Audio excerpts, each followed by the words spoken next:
A diversidade tem sido grande, mas podemos dizer, até aqui tem nos ajudado o Senhor. Amém?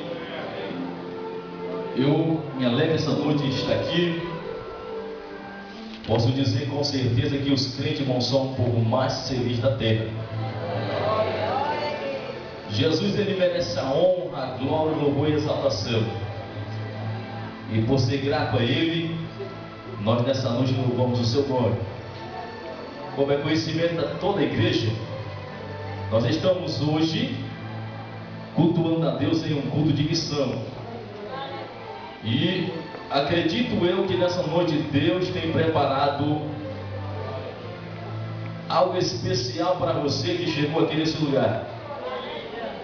Eu convido toda a igreja nessa noite.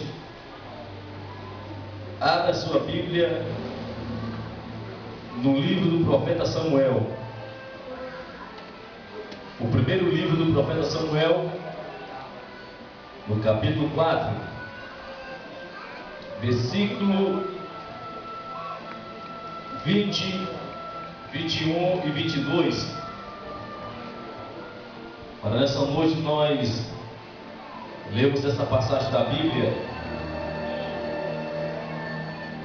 1 Samuel, capítulo 4, versículo 20, 21 e 22. Que os irmãos possam procurar, esperar aqui alguns segundinhos para que os irmãos possam encontrar. Primeiro livro do profeta Samuel, capítulo 4, versículo 20, 21 e 22. Para mim é uma honra nessa noite estar aqui nesse lugar. 1 Samuel, capítulo 4, versículo 20, 21 e 22. Bem, igreja, vamos ler a palavra do Senhor que diz assim: E ao tempo em que ia morrendo, disseram as mulheres que estavam com ela: Não temas, por tivesse um filho. Ela, porém, não respondeu nem fez caso disso. E chamou o menino de Icabô, dizendo: Foi-se a glória de Israel, portanto a arca de Deus foi levada presa, e por causa de seu sogro e de seu marido. E disse mais: de Israel a glória é levada presa, pois é tomada a arca de Deus. Até o versículo 22.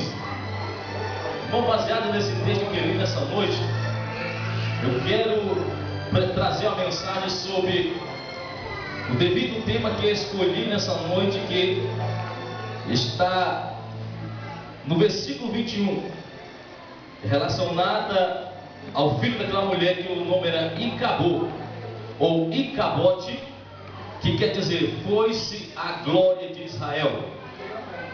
Perdeu-se a presença de Deus para aquela nação.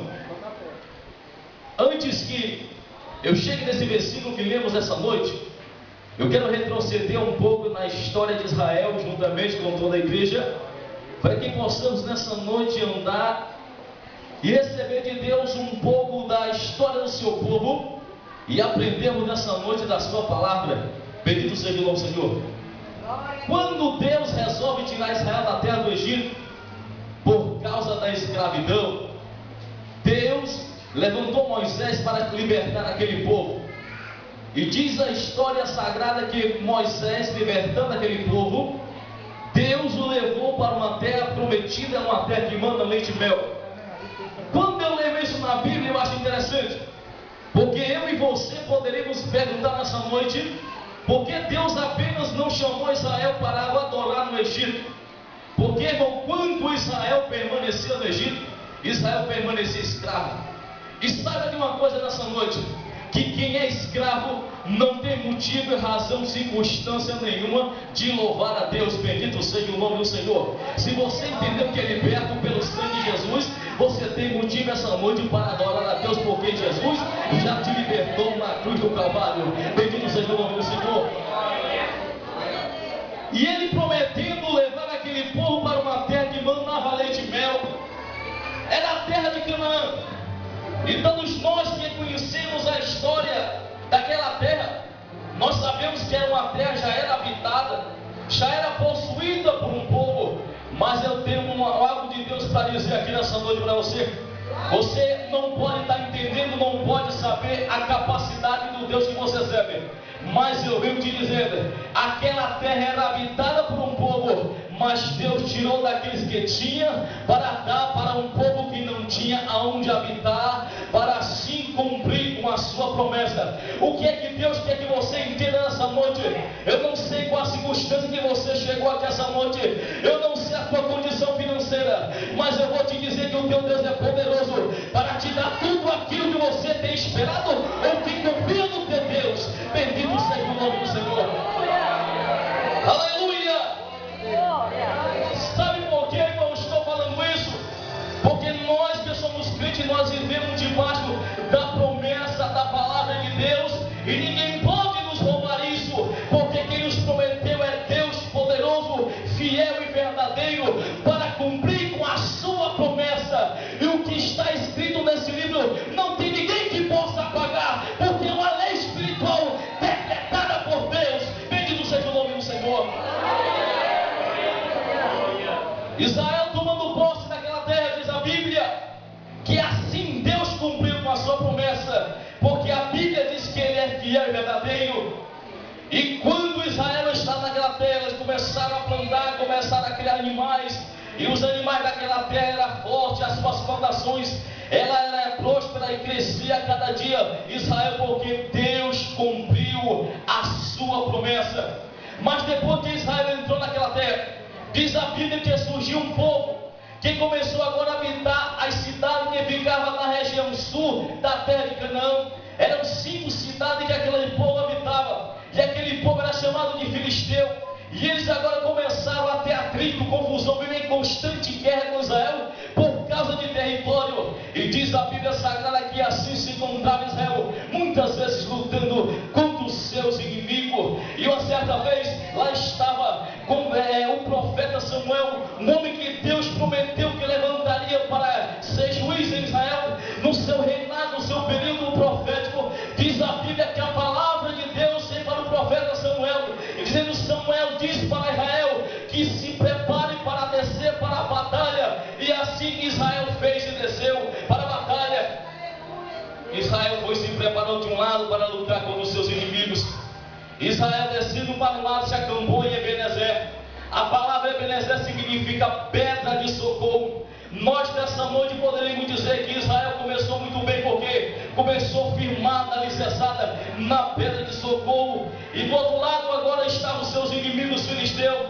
E quando saiu-se o mandado para descer para a batalha, naquele dia, quando Israel desceu no meio daquela peleja, 4.000 homens foram feridos na guerra. E aqueles que desceram, os conselheiros do rei, os conselheiros do exército de Israel começaram a questionar e dizer: mas por que aconteceu isso em Israel? Sempre quando descemos para a batalha, Deus tem entregado os inimigos em nossas mãos. Você sabe por quê, igreja? Quando Israel sempre descia para a peleja, eles sempre acreditavam na vitória, porque Israel sabia que a sua vitória não vinha pela força da sua espada. Israel sabia que a sua vitória não vinha por um bom soldado que tinha capacitado para a batalha, porque a Bíblia diz que Israel tinha uns soldados tão preparados para a peleja, que quando eles desciam para a guerra, eles pegavam aquela espada com tanta força, com tanta veemência, que quando acabava a batalha, quem tinha que se esperar tempo para poder abrir a sua mão, porque com tanta força eles seguravam aquela espada na batalha. Não era por essa razão que Israel sabia que descia e os seus inimigos iam ser entregues às suas mãos. Mas por que, igreja? Porque Israel, que a sua vitória sabia que vinha do Senhor, o Criador dos céus e da terra. Bendito seja o nome do Senhor.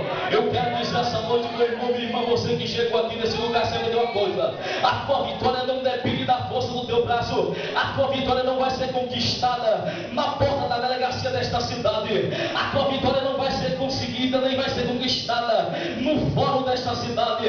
Deixa eu te dizer da onde é que vem a tua vitória. A tua vitória vai vir quando tu tiver de joelho na presença do Deus Todo-Poderoso. Ele vai se inclinar para você, para te dar a vitória. Aleluia, aleluia. Tem crente que tem esquecido a forma de vencer. Tem crente que tem esquecido a forma de vencer, mas não esqueça. Lembre que a tua vitória vem de Deus. Bendito seja o nome do Senhor. Senhor. Aí os conselheiros, os anciãos começam a conversar e questionar: por que hoje Deus tem nos entregado nas mãos dos nossos inimigos? Diz a Bíblia Sagrada que eles começaram a conversar, chegaram à conclusão final: faltava ali a presença de Deus. Naquele dia Israel desceu para a peleja sem a presença de Deus, sem a arca de Deus, porque a arca representava Deus aonde aquela arca estava, queria dizer que Deus se fazia presente. E naquele dia Israel desceu para a peleja sem a presença de Deus. Deixa eu dizer aqui uma coisa mais nessa noite: você não vai conseguir, você não vai vencer sem a presença de Deus. Muitas vezes os crentes lutam tanto contra as adversidades, lutam tanto contra as lutas, mas não tem se esquecido de lutar com a presença de Deus. Ei, meu irmão, a partir de hoje comece a lutar com a presença de Deus, que a vitória é garantida. Bendito seja o nome do Senhor. Aí decidiram ir lá em Simone, no templo, buscar a arca. E indo Israel buscar aquela arca, porque eles diziam: se a presença de Deus estiver nesse lugar, nós vamos descer e vamos vencer. Quando nós temos a Bíblia Sagrada no livro de Êxodo, no capítulo 25, quando nós vemos Deus instruindo Moisés para construir aquela arca, arrecadando oferta, coisas para a construção daquela arca, Deus dá instrução como aquela arca devia ser construída. Deus disse que aquela arca devia ser feita de madeira de cetim, aquela arca tinha que ser coberta com ouro, tinha que ter 2 querubins por cima, 4 argolas para ser carregada. E Deus dando instrução a Moisés para como ia construir aquela arca, Deus diz: Moisés, eu quero que você coloque 3 coisas dentro da arca, para a memória das nações e para a memória de Israel. Eu quero falar nessa noite um pouquinho da primeira coisa que Deus mandou Moisés colocar dentro da arca. A primeira coisa que Deus mandou Moisés colocar dentro da arca, para a memória das nações, para a memória de Israel, foi as tábuas da lei. Não aquela primeira que quando Moisés desceu do monte, porque quando Moisés desceu do monte com aquelas tábuas, ele se irou e quebrou, porque o povo estava adorando o bezerro de ouro. Mas a Bíblia diz que Deus mandou, Deus entregou a Moisés uma segunda tábua, que representava os estatutos, a lei de Deus. E diz a Bíblia Sagrada aqui assim: como Deus mandou, Moisés fez. Deixa eu dizer para você aqui nessa noite alguns segredos para quê? Que espiritualizando a história sagrada, eu quero que você passe juntamente comigo entender nessa noite o que é que representa aquela tábua da lei, que representa a palavra de Deus. A palavra de Deus, todos nós que somos crentes, temos que saber que uma coisa, ela não é um livro qualquer. Nós temos que saber uma coisa, que a Bíblia Sagrada, ela é o manual que nos conduz ao céu. Nós devemos saber que a Bíblia, a palavra de Deus, é alimento espiritual. E assim como o nosso corpo físico, ele é carente do alimento sólido, também a nossa alma é carente do alimento espiritual. Quando, se nós fôssemos hoje aqui nessa noite fazer uma pesquisa, quantos aqui nessa noite, quando se alimentava quantas vezes por dia, nós poderíamos dizer aqui nessa noite que pessoas dizem: eu me alimento 4 vezes por dia, eu me alimento 3 vezes por dia. Tem até crente mais abençoado, tem como 7 vezes por dia. Aí, meu irmão, você olha para esse crente fisicamente é robusto, forte. Quando chega essa enfermidade, ele é resistente. Por quê? Porque ele está vitaminado fisicamente.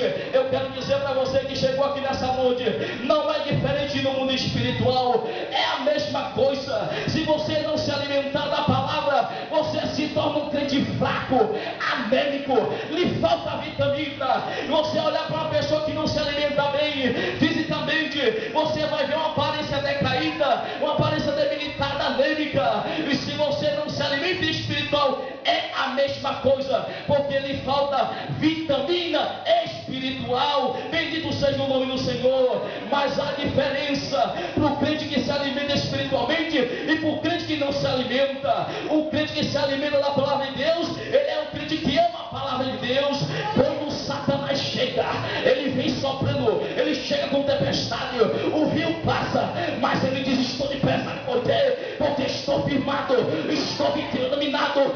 Satanás, recua, porque estou firmado na palavra. Aleluia. Mas o crente fraco, anêmico, quando chega a tempestade, ele não suporta. Ele é levado, ele cai rápido, porque falta alimento espiritual na sua vida. O crente que é espiritualmente alimentado, ele ama a palavra de Deus. E ainda tem que eu dizer nessa noite para você, o crente que alimenta da palavra tem benefício para ele, porque ele vive debaixo da promessa da palavra, porque ele acredita na palavra. Saiba de uma coisa, você que chegou aqui nessa noite, a partir do dia que você entregou a sua vida para Jesus, você escutou a pregação, você aceitou Jesus pelo poder da palavra. Nós hoje vivemos pela palavra. E saiba mais uma coisa ainda, nós seremos arrebatados pelo poder da palavra de Deus. Está escrito no livro de 1 Coríntios, no capítulo 15, no versículo 51 e 52, que nós subiremos ao encontro de Cristo. Ei, igreja, deixa eu dizer um segredo aqui para você. Quando a trombeta tocar, nós vamos subir. Não há nada que possa nos deter. Aqui na terra existe a lei da gravidade. Tudo que você soltar, ele vai para baixo. Mas quando Cristo tocar a trombeta, nada irá nos impedir. Sabe por quê, irmão? Sabe por quê? Porque nós não somos aqui de baixo, nós somos lá de cima. Aleluia! Glória a Deus! Ninguém compreende as coisas espirituais a não ser os crentes na face da terra. Sabe por quê, irmão? Porque a Bíblia é bem clara. O homem carnal não pode entender as coisas espirituais, mas nós que somos crentes compreendemos e entendemos o projeto de Deus nas nossas vidas. Bendito seja o nome do Senhor. O crente que ama a palavra é um crente forte, um crente vitaminado. Aquele que não gosta da palavra é comparado com uma árvore pequenina que qualquer pessoa pega e ela arranca facilmente. Mas o crente que ama a palavra é um crente alicerçado. É como uma árvore plantada junto a ribeiro, como disse Davi, que no tempo certo dá o seu fruto. Bendito seja o nome do Senhor. Ei, deixa eu dizer uma coisa aqui para você, você que chegou aqui nessa noite, você é um crente firmado na palavra. Você tem que dar fruto para a glória de Deus. Por quê? Porque você está firmado no rio que se chama Jesus Cristo. Bendito seja o nome do Senhor. Esse rio é como os rios Perine, ou um rio que por alguns tempos estão cheios, mas o rio chamado Jesus Cristo é 365 dias cheio, cheio, cheio, cheio, cheio, passando pelas tuas raízes para poder te alimentar, para dar fruto. Aleluia! Glória a Deus! E o crente que ama a palavra, irmão, tem os seus benefícios, sim. A Bíblia nos garante lá em Deuteronômio capítulo 28, que se nós andarmos segundo os estatutos de Deus, segundo a palavra do Senhor, a bênção de Deus estará nas nossas vidas, aonde quer que estejamos. Não importa onde quer que estejamos, podemos estar no campo, na cidade, no deserto, e lá está a providência de Deus na tua vida, porque isto é uma palavra. É uma promessa pelo poder da palavra de Deus, e ninguém pode roubar isso de mim, de você. Outra coisa, louvado seja o Senhor, a palavra tem poder. Quando nós temos a Bíblia Sagrada no Evangelho, nós vemos uma grande passagem muito interessante. Quando os discípulos passaram a noite inteira pescando, diz a Bíblia que não pegaram nada naquela noite. Eles estavam lavando a rede para poder guardar, porque não haviam pegado nada naquela noite. Diz a Bíblia que Jesus se aproximando, disse: olha, lançai a rede ao lado direito. E os discípulos disseram: Senhor, mas passamos a noite inteira pescando e não pegamos nada. Mas Pedro disse: Senhor, segundo a tua palavra, porque a palavra ela tem poder. Bendito seja o Senhor. E diz a Bíblia que quando eles jogaram aquela rede, eles puxaram uma rede cheia de peixe. Grande era 153, fora os pequenos. Ei, existe aqui um mistério que muitos crentes não conseguem entender. Existe aqui nesse momento uma providência de Deus. Eu, quando prego essa passagem, eu sempre tenho falado, há um grande mistério de Deus aqui nessa passagem.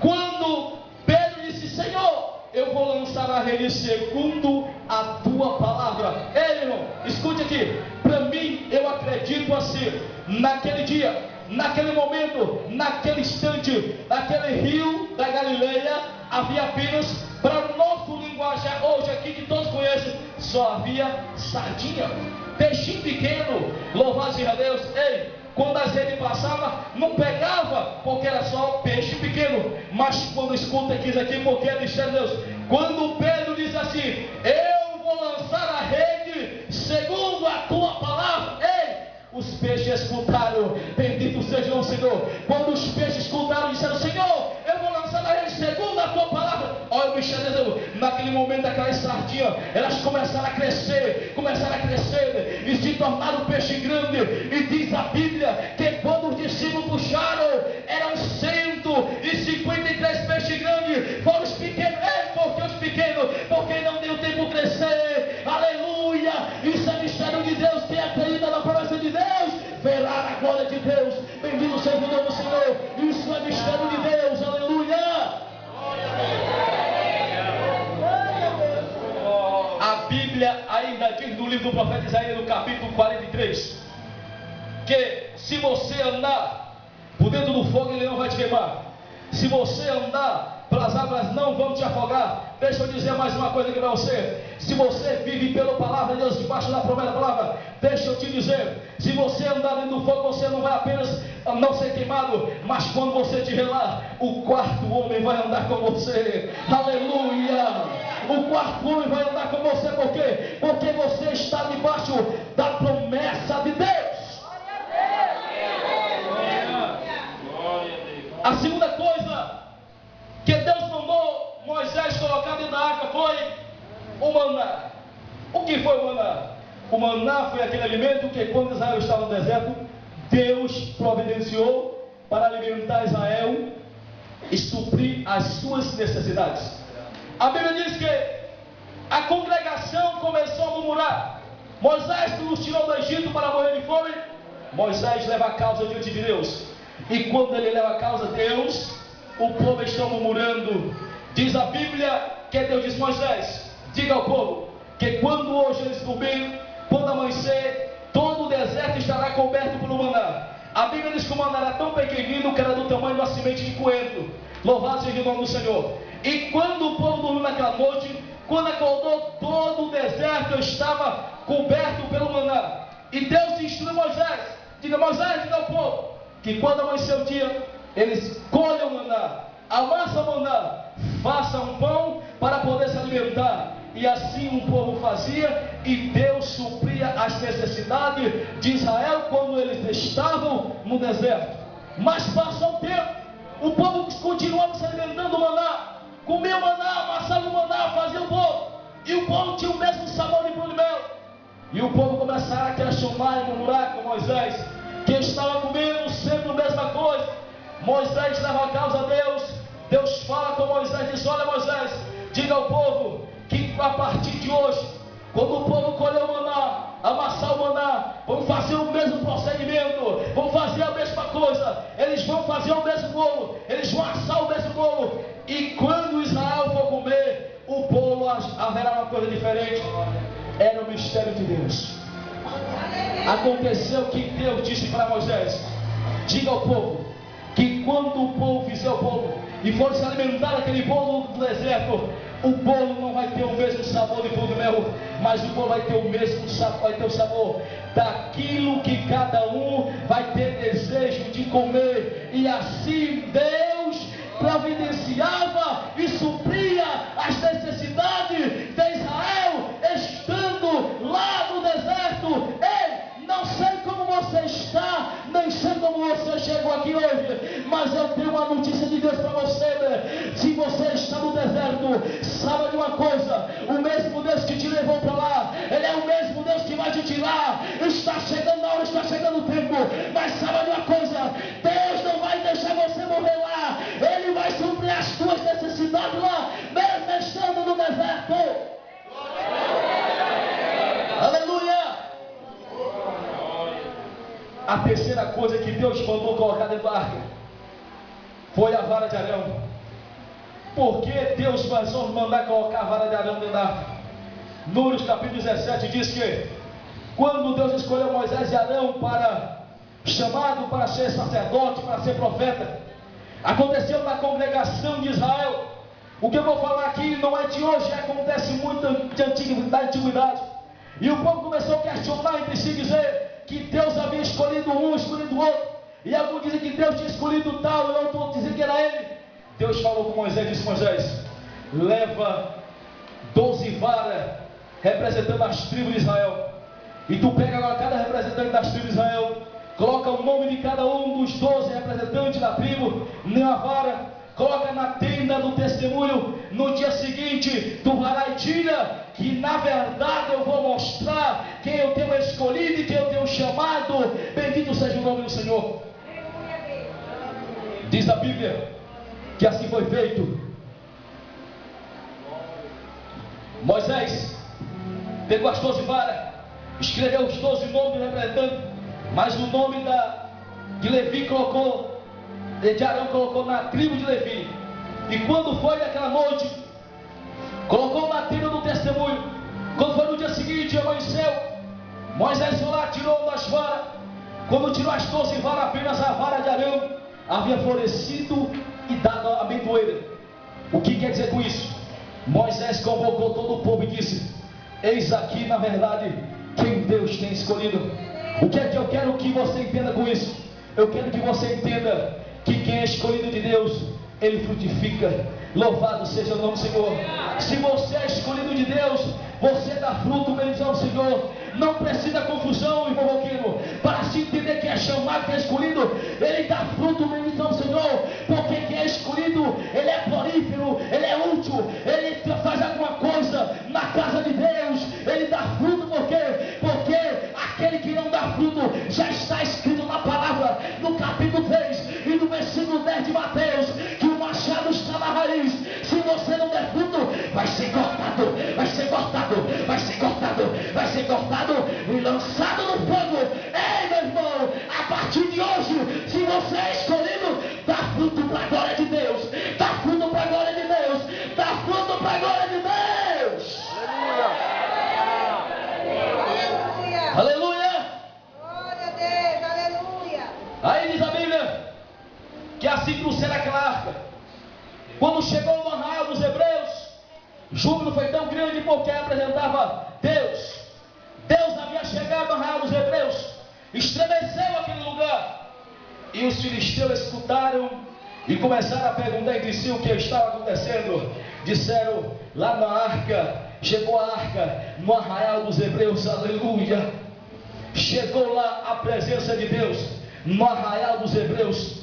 E quando eles começaram a dizer de si: olha, sejam valentes, não desanimem, porque quem chegou lá foi a presença de Deus, que tirou Israel do Egito, que abriu o mar vermelho, que sustentou Israel no deserto, que entregou a terra de Canaã nas suas mãos. Mas seja valente e pelejem. E assim diz a Bíblia, que Israel desceu para a batalha. E quando desceu para a batalha, os filisteus disseram: ai de nós, porque eles aí estão vindo com a presença do Deus Todo-Poderoso e traziam uma arca. Eu quero dizer para você aqui nesta noite, que até o inimigo, os adversários sabem que quando a presença de Deus chega, não tem para ninguém.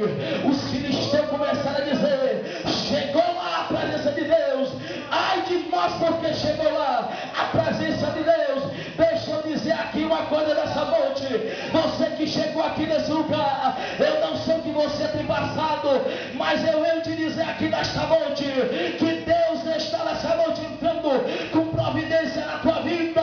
E nesta noite aqui, Satanás, ele vai ter que reconhecer, ele vai ter que fazer como os filisteus dizer: ai de mim, porque lá está a presença de Deus.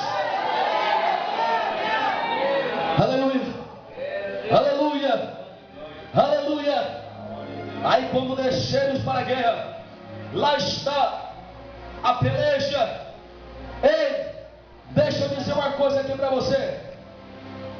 O diabo só ganha na vida de um homem, na vida de uma mulher, de um jovem, do senhor, da senhora, enquanto Jesus Cristo não chega.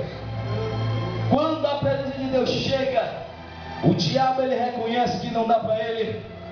A Bíblia nos conta a história sagrada de um homem chamado Não fala o seu nome, mas diz que ele é da cidade de Gadara. E aquele homem é possesso de demônio. Aquele homem é atormentado dos sepulcros. E quando Jesus chegou na cidade de Gadara, aquele demoniado curvou-se diante dele e disse: ei, vieste nos atormentar antes do tempo. Aleluia! Quando eu vejo isso na Bíblia, eu começo a ver coisas muito interessantes. Eu passo a ver que aquele homem era oprimido, aquele homem era possesso de demônio, aquele homem era escravo do pecado, aquele homem era escravizado. Deixa eu dizer um negócio aqui para você nessa noite. Não quer dizer que toda pessoa que é escrava, ela vai morrer escrava. A pessoa que é escrava, ela morre se escrava se não reconhecer a Deus na sua vida. Bendito seja o nome do Senhor, né? Ei, eu quero dizer uma coisa aqui nessa noite.